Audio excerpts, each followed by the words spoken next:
Boa tarde a todos. Sejam bem-vindos ao segundo dia do sexto workshop de Matemática e Matemática Aplicada da UFSJ e da UFLA. E é com imenso prazer que eu apresento o professor Alonso Sepúlveda Castellanos, da Universidade Federal de Uberlândia. Ele é graduado pela Universidade Industrial de Santander, na Colômbia, com mestrado e doutorado pela Unicamp. Hoje ele vai falar para a gente sobre sequências de códigos algébricos geométricos com a propriedade de isometria dual. Muito obrigado, professor Alonso, pela participação, e eu estarei aqui para qualquer incidente. Muito obrigado por ter aceito o nosso convite. Ok, obrigado, Pedro, pela apresentação. Eu gostaria primeiro de agradecer à professora Gilcélia, ao professor Marcelo Veloso pelo convite, não? E parabenizar pelo evento, não? Que é bastante importante para estarmos compartilhando os nossos trabalhos e que os estudantes também possam ver diferentes temas de pesquisa, não? Ok, esse trabalho que eu vou apresentar hoje é um trabalho que foi feito em conjunto com a professora Maria Braz Moros, da uma universidade em Espanha, de Rovira e Virgili, e a professora Luciane Cus, da UFRJ. Também gostaria de agradecer à FAPEMIG pelo financiamento do projeto. Bom, sequência de códigos algébricos geométricos com a propriedade de simetria dual.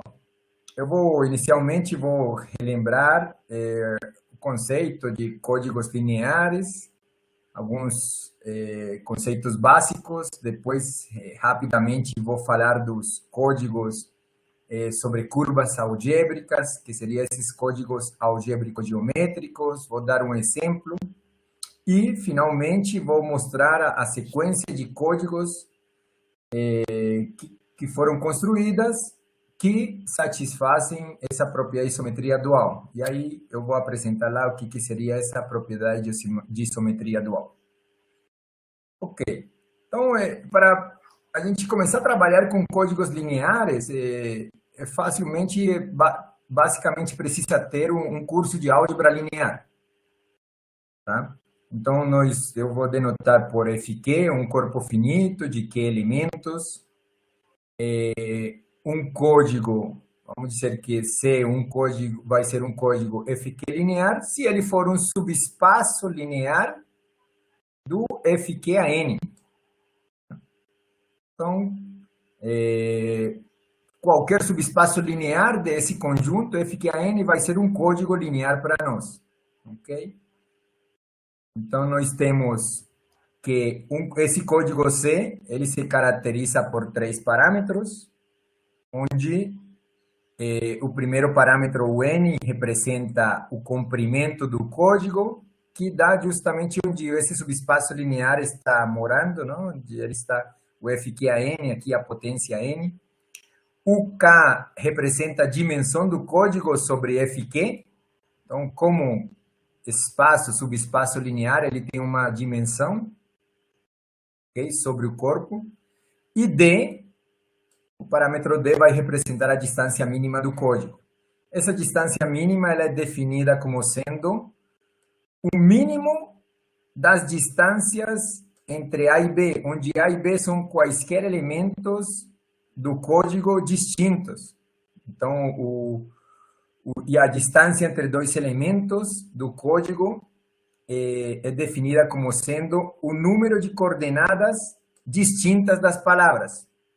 Então, para entendermos melhor essa distância entre duas palavras, eu tomei aqui como exemplo simples, duas palavras A e B no F2 a quarta. Então, são 4 coordenadas, onde cada uma das suas coordenadas está em F2, corpo finito de 2 elementos, de ser somente formado por zeros e uns, e nós vemos que a distância entre essas duas palavras, nós vemos que a segunda e a terceira coordenada são distintas. A segunda, a terceira e a terceira e a quarta, na verdade aqui está um erro. Aqui seria a distância entre essas duas palavras seria 3. Ok? Porque as coordenadas que são distintas são as 3 últimas. Então aqui não é 2, seria 3. Essa seria a distância entre duas palavras nesse conjunto, e a gente, dado o subespaço C, calcula todas as possíveis distâncias e o mínimo delas é o que nós vamos definir como sendo a distância mínima do nosso código, ok? Quando um código tem distância mínima D, ele vai conseguir detectar D-1 erros e corrigir até D-1 sobre 2 erros, ok? Então, claro, se nós estamos interessados em ter um código que corrija um maior número de erros, a gente vai querer que esse D, essa distância mínima, seja o maior possível, tá? Então, ou se nós queremos, isso depende dos objetivos do código que a gente quer construir, se nós queremos que tenha bastantes palavras, nós vamos querer que o parâmetro K seja também o maior possível, que é a dimensão do código. Entre maior seja o K, mais palavras nós vamos ter no código, ok? E isso porque, bom, na teoria de códigos, a gente, quando transmite uma palavra em um canal de comunicação, esse canal pode acontecer um ruído, um barulho e mudar os elementos, não? Mudar as entradas das nossas palavras, ok? E esses três parâmetros, eles estão relacionados através dessa inequação aqui, que é chamada cota de Singleton. A soma da distância da dimensão com a distância mínima sempre é menor ou igual que n mais 1. Isso quer dizer que os melhores códigos possíveis quando nós tivermos aqui igualdade. E esses códigos são chamados de códigos que têm o MDS, máxima distância de separação. Ok. E, bom, como nós temos o código C, um subespaço linear, ele tem uma base, tá? E nós vamos definir a matriz G como sendo a matriz formada pelos vetores dessa base. As linhas dessa matriz G vão ser os vetores da base do subespaço vetorial C, tá? Então, essa seria a matriz geradora do código. E usando essa matriz geradora, a gente pode codificar as nossas palavras. Então, a ideia é que a gente quer transmitir mensagens de comprimento K, com entradas em FQ, e o que a gente faz na teoria de códigos é introduzir o que nós chamamos de uma redundância. Então, a gente não manda mensagem M, nós codificamos essa mensagem M quando multiplicamos pela matriz geradora do código, e isso nos produz um elemento do código. Esse elemento do código, ele vai ter N coordenadas, é dizer, nós estamos introduzindo N-K coordenadas, que são as coordenadas que vão nos ajudar a corrigir os erros que possam acontecer durante a transmissão. Claro, como nós temos um subespaço vetorial, então nós podemos definir também o dual desse subespaço vetorial, no sentido que a gente define na álgebra linear, usando o produto interno usual de FQAN, onde vão ser o dual do código C, vai ser todos os elementos de FQN, tal que o produto interno com todas as palavras do código C seja igual a zero. Onde esse produto interno, ele é o produto interno natural definido em FQN, simplesmente o produto dessas duas palavras de N elementos vai ser o produto, a soma do produto das coordenadas. Ok? Aí nós teríamos um código dual, então, se o nosso código C ele tem parâmetros N, K e D, então o dual, nós sabemos que ele vai ter parâmetros, o comprimento vai ser o mesmo. Agora a dimensão vai ser N-K, já que o K era a dimensão do código, então o dual é o complementar dele, N-K, e vai ter uma distância mínima dual, esse daí. A priori, não tem nenhuma relação com essa distância mínima aqui do código C. Ok? E o interessante quando a gente define o código dual é que a matriz que gera o código dual, ela pode ser uma matriz que vai nos ajudar a ver quando que um elemento está no código. Então, nós vamos ter, usando a matriz geradora do código dual, nós vamos saber que um elemento está no dual, se somente se, quando multiplica essa matriz H pelo transposto desse elemento, vai dar, ou vai ser igual ao vetor nulo. Não? Se isso aqui acontece, então a palavra A está dentro do código. Essa matriz geradora do dual, nesse caso, ela é conhecida também como matriz teste de paridade. Bom, aí foi rapidamente, estava falando sobre códigos lineares. Nos anos 70, Valery Gopan, um matemático russo, ele teve a grande ideia de construir códigos lineares também, sendo subespaços lá, subespaços vetoriais também, em corpos finitos, só que ele começou a usar curvas algébricas. Ele deu uma ideia para usar curvas algébricas sobre corpos finitos para construir esses códigos lineares, que ficaram conhecidos como códigos algébrico-geométricos, códigos AG, não? Alguns autores às vezes chamam de códigos de Gopan.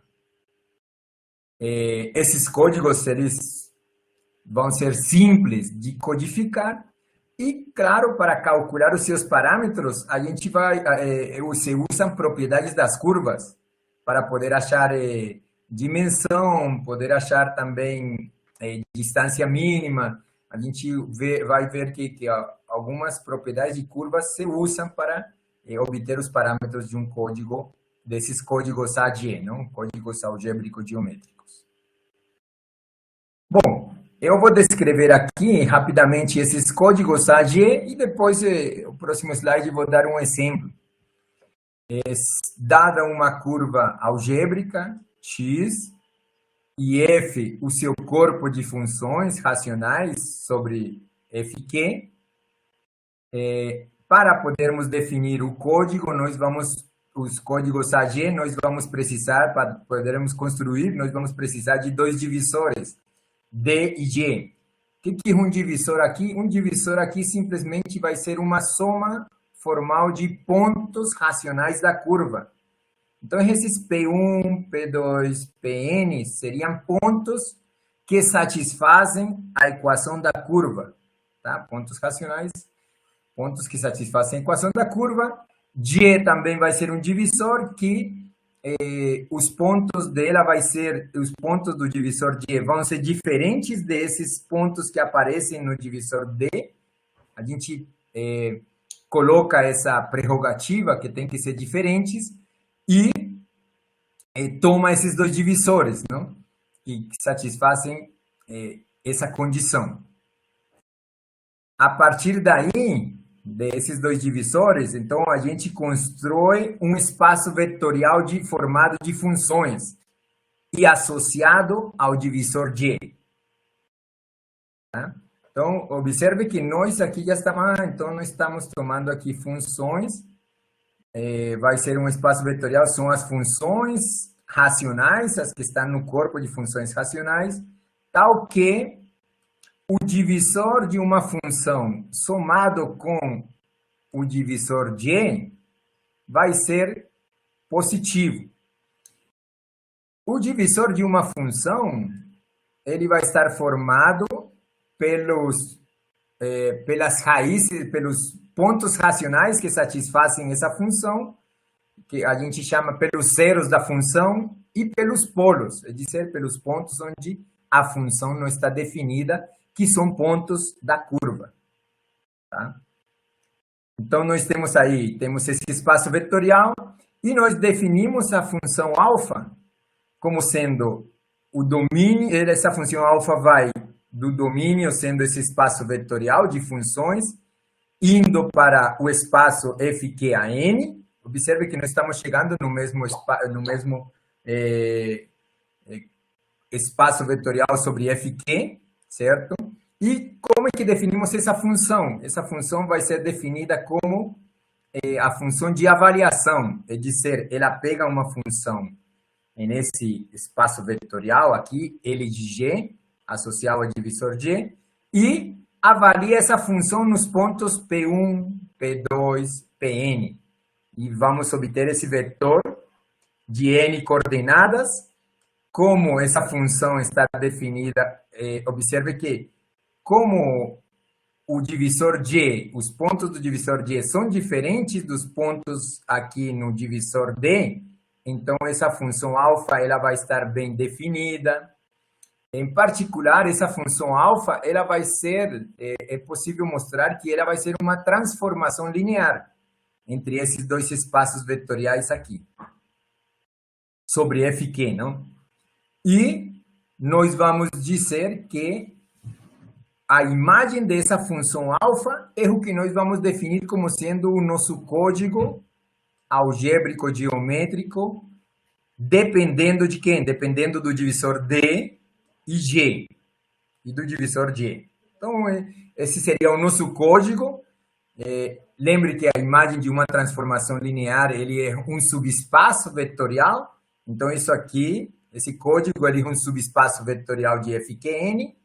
Sabemos que todo subespaço vetorial vai ser um código, não? Ele tem, da mesma forma, vai ter a dimensão, vai ter a distância mínima. Agora, o que a gente vai ver é quais que são os parâmetros, sabe? Como é que nós podemos usar propriedades da curva para construir os parâmetros desse código. Quando o divisor G depender somente de um ponto Q, esse Q aqui, que é diferente de cada um dos P1, P2, Pn, então nós dissemos que o código ele é pontual. Se o divisor G depender de dois pontos Q1, Q2, que não são nenhum desses P1, Pn, então a gente vai dizer que o código é bipontual. E se depender de N pontos, então o código vai ser M pontual. Ok? Bom, aqui um exemplo rápido, uma curva algébrica no plano projetivo, é um exemplo bem importante que se trabalha na teoria de curvas algébricas, é a famosa curva hermitiana. Tá? Então, essa curva hermitiana, nós temos aqui no plano projetivo, seria esse polinômio homogêneo, dado aqui de grau Q mais 1. Essa curva ela é bastante interessante, nós vamos ver algumas propriedades dessa curva. Ela tem, toda curva algébrica, ela tem um invariante, que é conhecido como sendo o gênero da curva.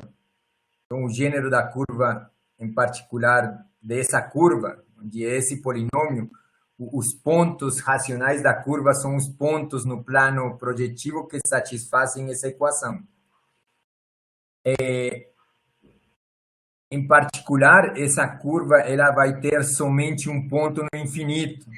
Nós chamamos os pontos no infinito, são pontos onde a terceira coordenada é zero.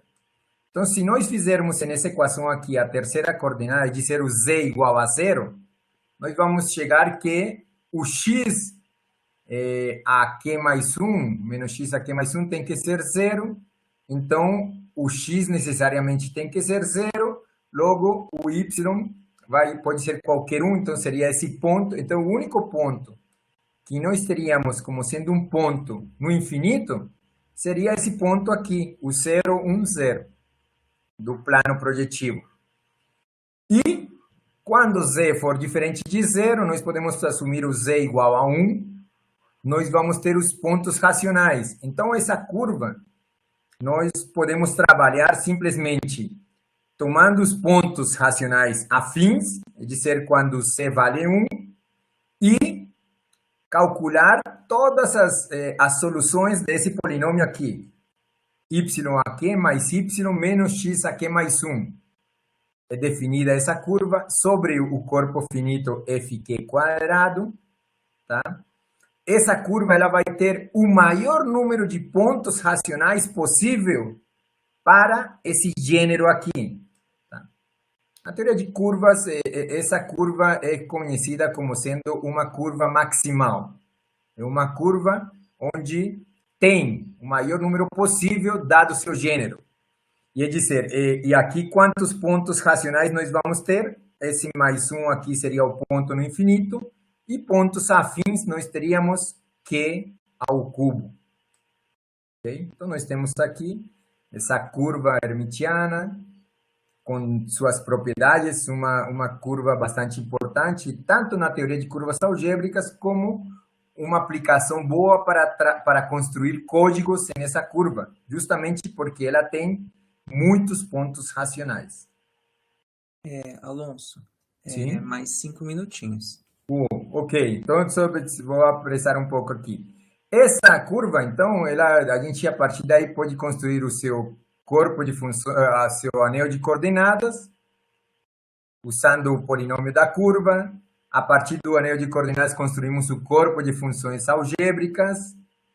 E aqui, usando, deixa eu só mostrar aqui, a gente constrói o mesmo espaço vetorial para esse exemplo em particular.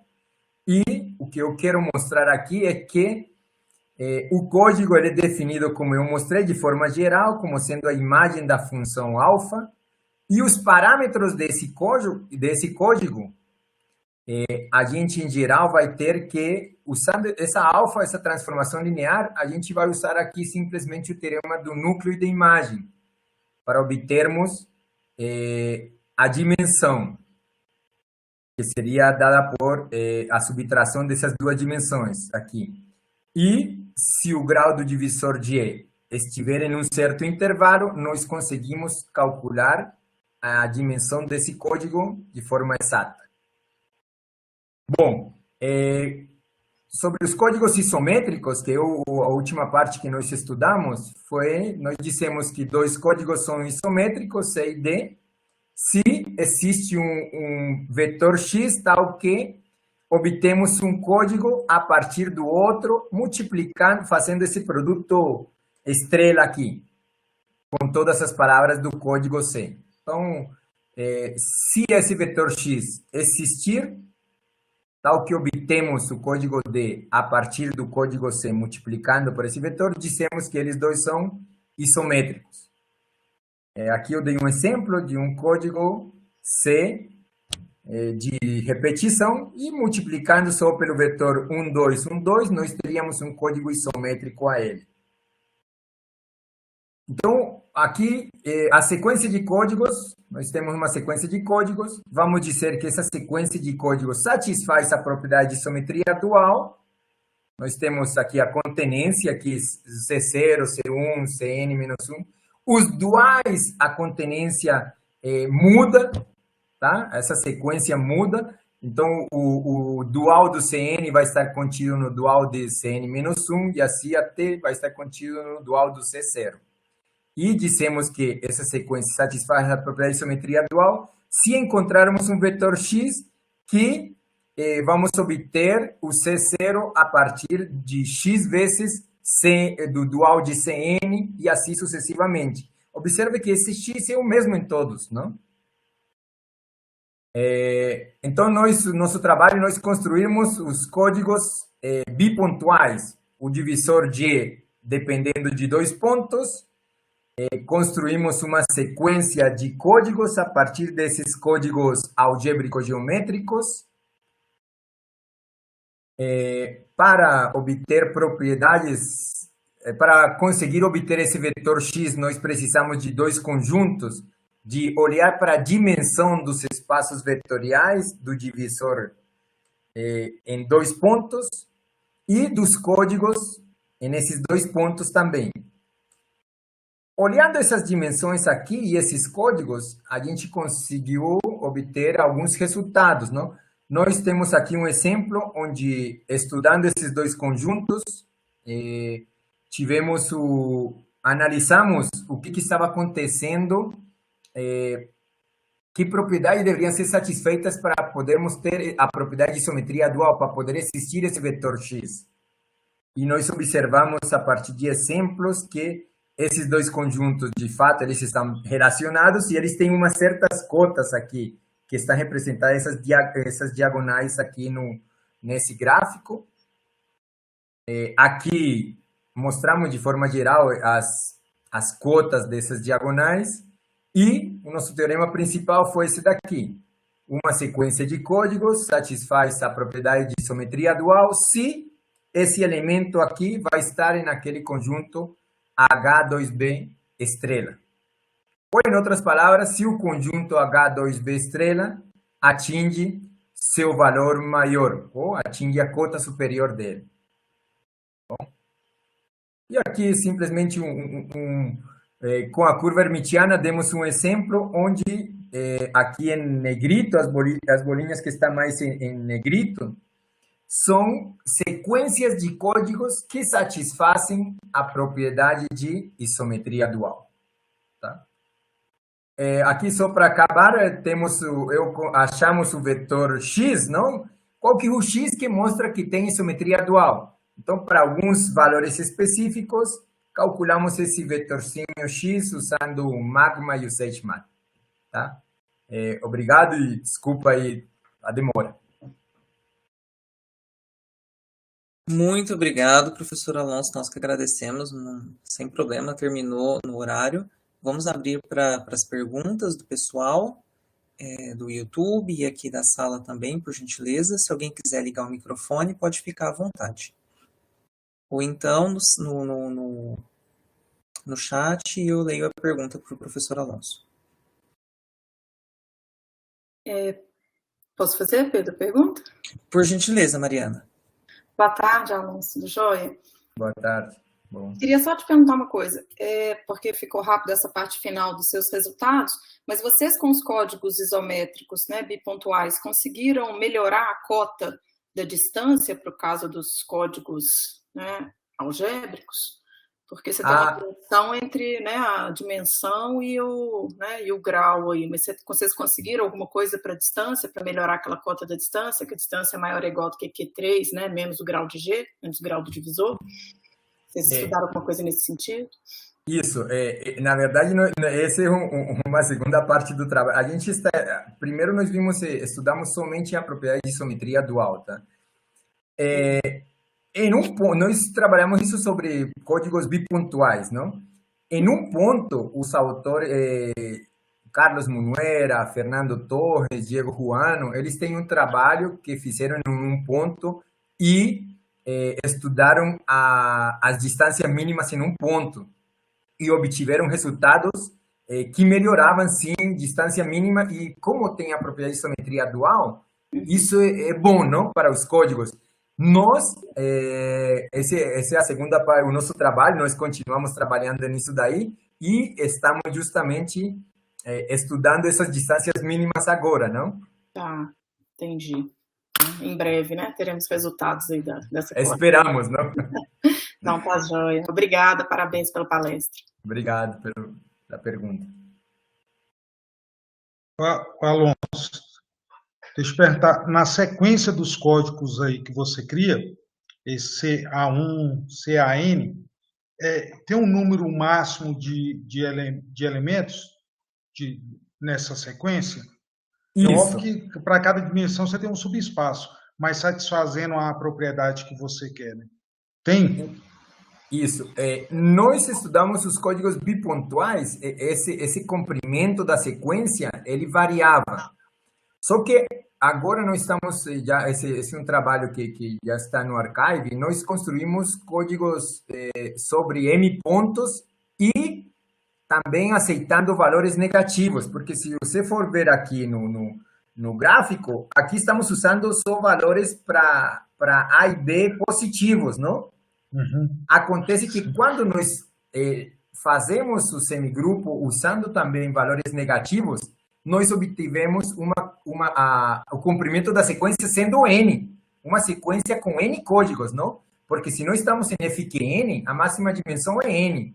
Então, nós conseguimos obter os códigos de o código nulo, de dimensão 1, dimensão 2, até dimensão n. Então, aí sim nós temos o comprimento total. Quando deixamos também os valores negativos, não? E já emendando, o máximo, e tem um mínimo para a sequência? O valor mínimo? Não, assim, o mínimo você pode escolher aqui o inicial. Dentro da sua sequência, você pode escolher 2 que tem simetria dual, não? Sempre, isso, né? Não, tá. Sim. Legal, parabéns pelo trabalho. Valeu, obrigado. Pedro, no YouTube não temos perguntas. Ok. Bom, se não temos mais alguma pergunta aqui na sala. Bom, se não, mais uma vez, muito obrigado, professor Alonso, pela excelente palestra, muito interessante. E Valeu, em nome obrigado da organização, agradeço a sua participação. Valeu, obrigado a todos.